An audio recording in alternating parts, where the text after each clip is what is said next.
Hola, ¿cómo están? El peso mexicano es una de las monedas más intercambiadas porque es posible comprar o vender pesos las 24 horas, los 35 días del año. Es una de las 4 monedas más intercambiadas en las economías emergentes.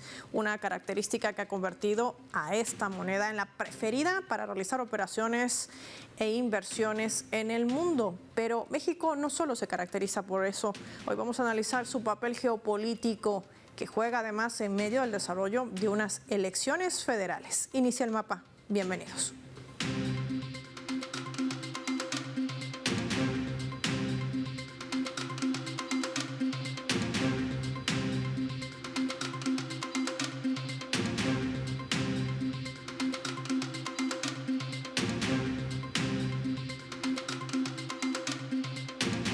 Por esta razón vamos a desplegar nuestro mapamundi e identificar las características de esta nación.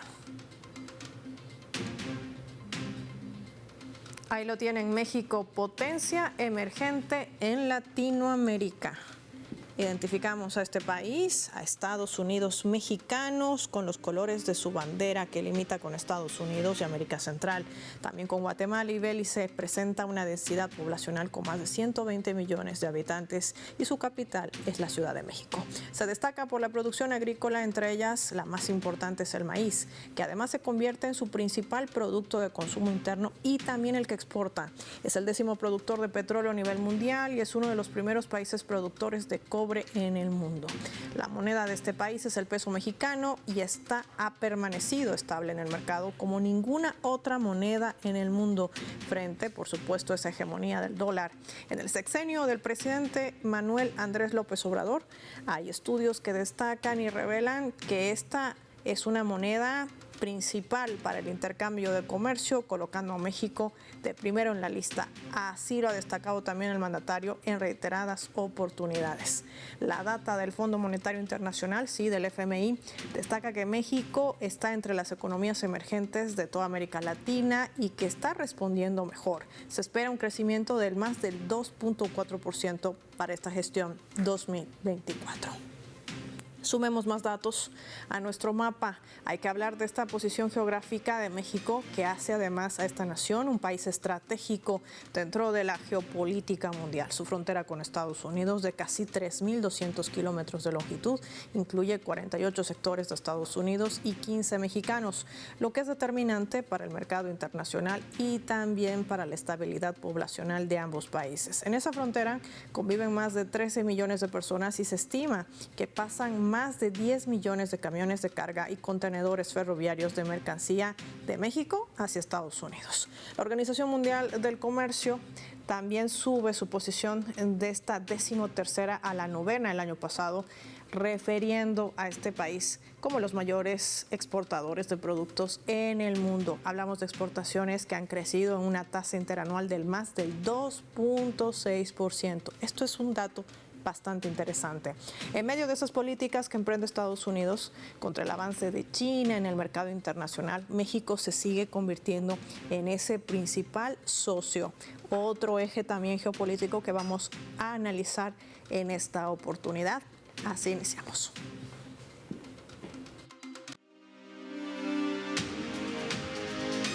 De esto y más vamos a conversar con nuestra primera invitada. Ella es experta, analista, nos acompaña desde México, Stephanie Lavalle. Qué gusto tenerte en el mapa. Gracias por tu tiempo para Telesur. Bienvenida. Muy buenos días, muchísimas gracias por la invitación. Es un gusto estar aquí con su audiencia.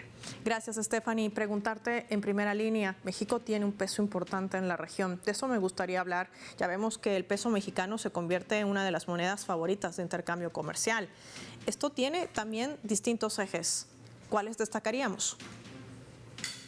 Principalmente las políticas que ha llevado actualmente esta administración a cargo del presidente Andrés Manuel López Obrador ha sido una política muy contraria a lo que se venía manejando en el pasado con las políticas neoliberales, de corte neoliberal.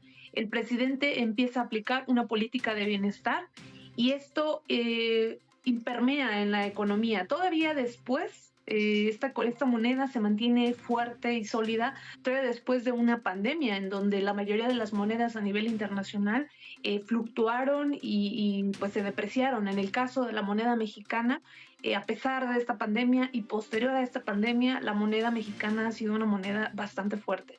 Por un lado, la sostienen las remesas que le han enviado nuestros compatriotas y que en estos últimos años, desde que entró el presidente, la confianza de nuestros compatriotas en Estados Unidos ha sido cada día más grande. El mismo presidente lo ha mencionado en reiteradas ocasiones en la mañanera. Y otra parte, pues es esta inversión, este gasto que se ha hecho por parte del gobierno de la actual administración del presidente Andrés Manuel, este gasto que se hace en la infraestructura, este gasto también que se hace en el gasto corriente con los programas sociales, en esta posición y postura de un estado de bienestar, un modelo económico que no se había tomado desde ya hace varias décadas y que el presidente Andrés Manuel lo retoma, pero no solo lo retoma, sino también lo reestructura y lo adapta a las nuevas condiciones de México y las nuevas condiciones del mundo. Eso es por parte del por qué está la moneda mexicana siendo una de las más fuertes del mundo y siendo una de las más intercambiables. Es que hay que poner sobre la mesa en medio de las economías emergentes con el surgimiento de este mundo multipolar. Stephanie, otro de los aspectos fundamentales que hace a México ha sido el tema migratorio. No ha sido, sino sigue siendo.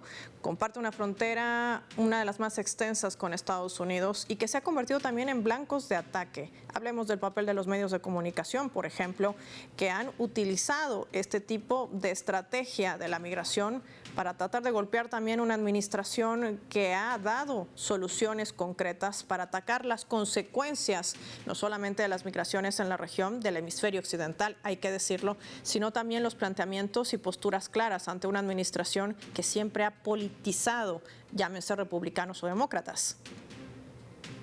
Sí, sin duda. Esta es la primera administración del México, de los presidentes tal cual, que han implementado, en este caso el presidente Andrés Manuel implementó un modelo de cuestiones migratorias muy diferente al que se había implementado en nuestro país en el pasado. Es un modelo que no persigue a los migrantes, sino por el contrario, se les está apoyando.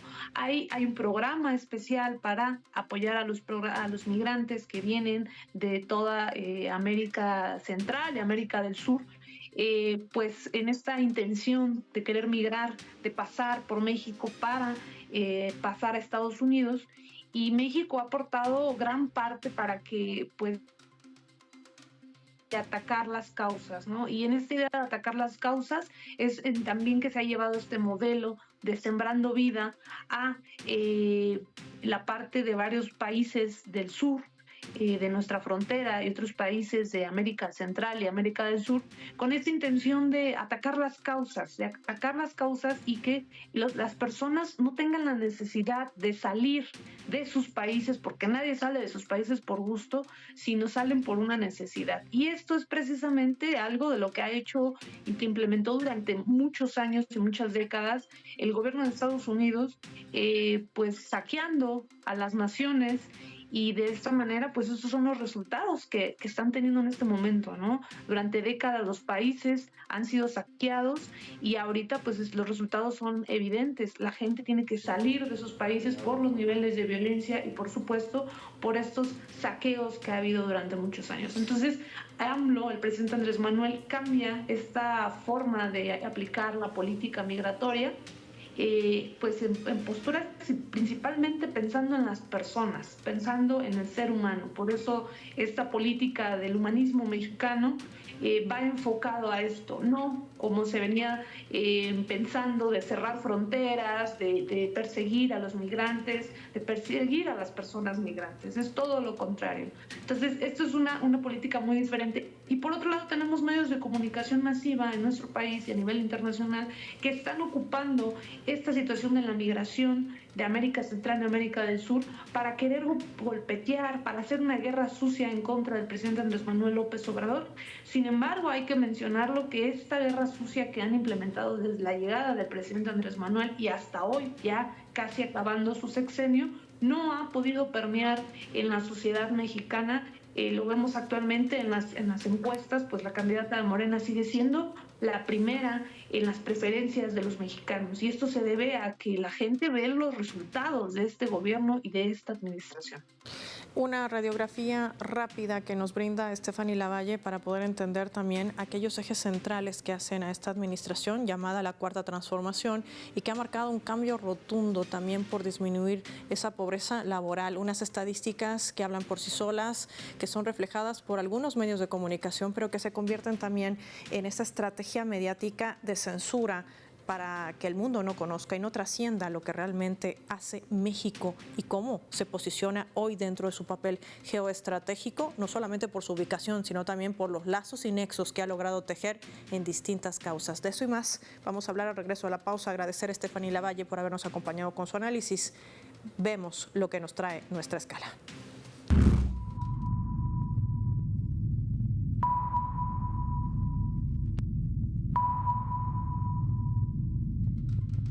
Esta vez a través de ese portal web de nuestra multiplataforma Telesur, al cual invito a visitar. La colocamos en la pantalla del mapa que está titulando Campañas electorales finalizan este miércoles en México. Este miércoles llegan a su fin las campañas electorales en México de cara a las elecciones generales del próximo domingo 2 de junio, en las que millones de ciudadanos van a elegir, entre otros cargos, al nuevo presidente del país para el sexenio 2024-2030. De acuerdo con el Código Electoral, este miércoles es el último día en el cual los candidatos a los distintos cargos podrán hacer actos proselitistas para dar paso así a este jueves a una veda electoral de 3 días que servirán para la reflexión del voto ciudadano. Vemos en primera fotografía a quien lidera las encuestas de intención de voto, Claudia Sheinbaum, que es la candidata del partido Morena. Los planes de trabajo, los debates que se han efectuado también han sido trascendidos a través de medios de comunicación. Si quiere más datos, dele clic a nuestra multiplataforma. Ya volvemos.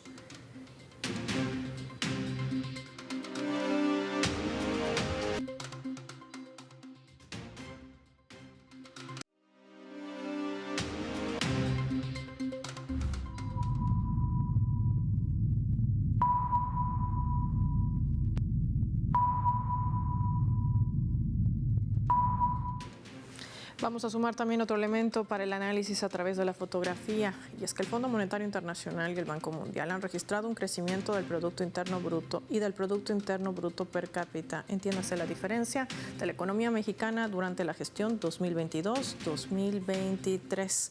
Vemos en ese collage de fotografías al peso mexicano, la bandera de México, el crecimiento y su población en el desarrollo también energético, llegando a ser más poderosa que de algunas naciones europeas como Austria, Bélgica, Croacia, Dinamarca, Grecia, Irlanda, Islandia, Luxemburgo, Países Bajos y Portugal. El Producto Interno Bruto per cápita o las riquezas generadas por la producción de bienes y servicios ha crecido en un 3.2%, es decir, estamos hablando de más de 11,000 millones de dólares anuales.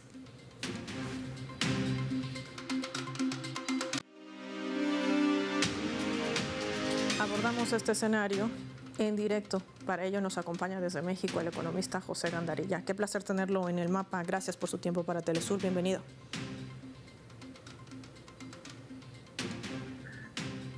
Muchas gracias por la invitación y saludo a su audiencia. Gracias, señor Gandarilla. Me gustaría profundizar sobre este aspecto. El papel que juega México no solamente trasciende en lo económico, sino también en las estrategias que ha tejido. Es líder en la elaboración de automóviles eléctricos, en el sector automotriz, digo, con precisión, y también en productos petroquímicos. Esto ha logrado tener una balanza comercial interesante con Estados Unidos en medio además de una disputa energética que mantiene Estados Unidos con China. Este papel podría trascender no solamente para México, sino abrir las compuertas para países de nuestra región, y me refiero a América Latina. Sí, podría ser un vehículo de integración en el sentido de propiciar mayores lazos con América Latina, dado que se habla mucho de este proceso de relocalización y de aprovechar las ventajas del denominado nearshoring, que es el traslado de actividades relacionadas con los grupos capitalistas y las industrias de punta muy desarrolladas, que se establecerían en la frontera mexicana, aprovechando la gran frontera de 3,000 kilómetros que tenemos con el país del norte, y eso pudiera ser un mecanismo que volviese también a estrechar el lazo hacia los países latinoamericanos. Creo que en ese sentido el proyecto de la Cuarta Transformación, en esta segunda etapa, todo parece indicar, según el resultado electoral que se obtenga el domingo siguiente, pudiera continuar y profundizar en algunos aspectos que por las propias condiciones geopolíticas no han permitido en esta etapa desarrollarlos, pero que se plantean como muy atractivos para un desarrollo que integre también otros espacios de la política latinoamericana y también de las regiones de nuestro propio país. Don José Gandarilla, también hay que hablar del papel de México en la construcción de la paz, un país que se ha convertido siempre en garante para alcanzar la tan anhelada paz en nuestra región de América Latina, involucrada también en estos alcances de negociación, por ejemplo, en el tema de Colombia y, por qué no decirlo, lo que sucede con la crisis ucraniana al este de Europa.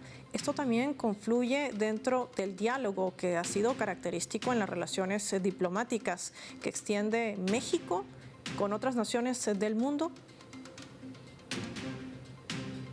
El contexto internacional se ha ido volviendo cada vez más. Tenemos ahí varios aspectos de una profundización en la crisis. El escenario que se abrió posterior a la pandemia fue muy significativo en términos del conflicto relacionado con la guerra en Ucrania. México fue muy cuidadoso en la expresión, digamos, de los principios y las doctrinas de la política internacional.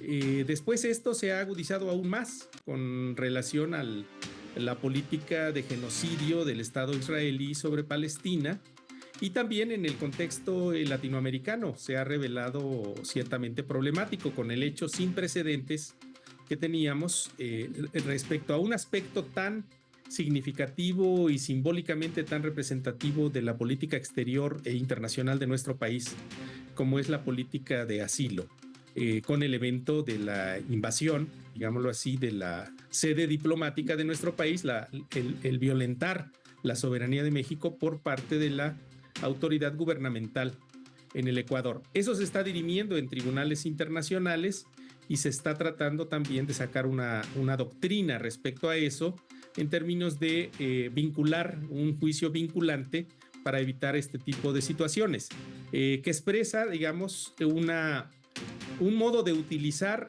a países periféricos, enviando mensajes, digámoslo así, por parte de las potencias globales, en este caso, para el caso de América Latina, pues los Estados Unidos, respecto a ciertos inconvenientes o quizás puntos de vista distintos que se tengan con relación a la política de México. Pero México trata de preservar también una política muy cuidadosa porque en ocasiones trata de desplegar las condiciones de una posible mediación. En ese sentido, para el escenario latinoamericano, pues es el papel equivalente a lo que otros países, por ejemplo, al seno de Europa, han desarrollado en términos de políticas de mediación, digamos, Noruega u otros países. Es un papel que México está tratando también de mantener, y de ahí que tenga que ser muy cuidadoso en términos de la expresión de sus principios, no abandonarlos, pero tratar de conducir situaciones a un mejoramiento de las tensiones y los conflictos. Pero México también, José, ha marcado lineamientos claros. Por ejemplo, ya lo mencionabas, referente a la causa palestina, sumándose a la demanda planteada por Sudáfrica ante la Corte Internacional de Justicia por el genocidio que comete Israel en Gaza. Y también la solicitud de levantamiento de las mal llamadas sanciones, que no son otra cosa que una guerra económica. Esto también ha generado posturas claras y contundentes de uno de los socios principales económicos, hablamos de Estados Unidos, y esto también tiene un peso. Claro, esa situación de la vinculación del poder financiero, bancario y también de grupos políticos israelíes o sionistas directamente respecto a Estados Unidos, pues obviamente tiene que plantear una política muy inteligente, muy precisa, cuidadosa respecto a el país que tenemos en el norte, en el sentido de las situaciones que involucran los intercambios comerciales, los intercambios financieros y finalmente la política de seguridad. De ahí que incluso pues para algunos sectores la respuesta de México, que ahora llega con digamos un planteamiento ya más enérgico, conducido a la situación que ha sido pues encaminada primero por Sudáfrica, después avalada por más naciones, y que se suma entonces a este rechazo a la política colonialista, de colonialismo de ocupación, que Benjamín Netanyahu ha conducido a través del Estado de Israel sobre el territorio palestino. Esto ya era, digamos, imposible que se mantuviera una política o una enunciación, digamos, muy silenciosa más bien, pero ahora yo creo que es claro el propósito, acompañar esa medida de presión, puesto que de alguna manera, pues tampoco los Estados Unidos, que son quizás la única nación a través de sus instrumentos de poder y del ejercicio diplomático, podrían llamar a una cierta razón a quien ocupa el poder ejecutivo del Estado israelí. Pero no se ve por ahí que haya una sanción o una política de sanción efectiva. Lo que está mostrando el escenario internacional es una desmesura, una clara política de genocidio que debe ser condenada en todos los aspectos. Y que México también se suma como el sur global, ahí también recae la importancia del peso que tiene nuestra región, no solamente México, sino los países que han logrado instaurar políticas claras de diplomacia y de respeto, sobre todo a la vida, que constituyen los gobiernos progresistas en nuestra región. Por eso los ataques de las agencias norteamericanas como la CIA, como la DEA, a objetivos puntuales, y el presidente de México no ha sido la excepción. Quiero agradecer a José Gandarilla por habernos acompañado hoy en El Mapa y compartir su análisis con nuestros televidentes. Finalizamos el programa revisando nuestro vector.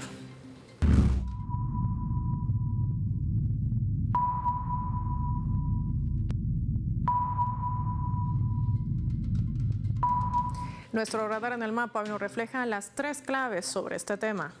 1. Papel geopolítico. México es un país que tiene los suficientes elementos estratégicos y geopolíticos, además de culturales, para poder plantear alternativas de desarrollo civilizatorio. Por eso se ha convertido en el blanco de ataques. Europa, a través de sus medios, ha venido cuestionando los cambios que ha emprendido AMLO. Pero hoy México ya es más rica que algunas naciones europeas y sigue los principios de defensa de la vida, apoyando la causa palestina y buscando soluciones a través del diálogo como principal pilar de relaciones exteriores. 2. Comercio automotriz. El sector automotriz y producción química se han convertido en esos pilares de mayor nivel económico entre México y Estados Unidos. Por eso el temor de la Casa Blanca, que China instale plantas que le permitan exportar al mercado estadounidense sin tener que pagar aranceles. De hecho, ya lo hace. Las placas tectónicas del comercio internacional se están moviendo y cada vez más los países del sur global están consiguiendo un sitial importante. 3. Migración. Gestionar eficazmente la migración hemisférica fortalece la eficiencia operativa en la frontera compartida con los Estados Unidos y así mejorar la seguridad y prosperidad de sus ciudadanos en ambos países. Este es uno de los grandes desafíos. México, sin embargo, ha marcado un eje con la administración de Joe Biden. Hay que resolver las causas, como levantar las sanciones que se usan como un arma de guerra. El muro tampoco es una solución. Soy Paola Pérez y nos vemos en otra edición del Mapa.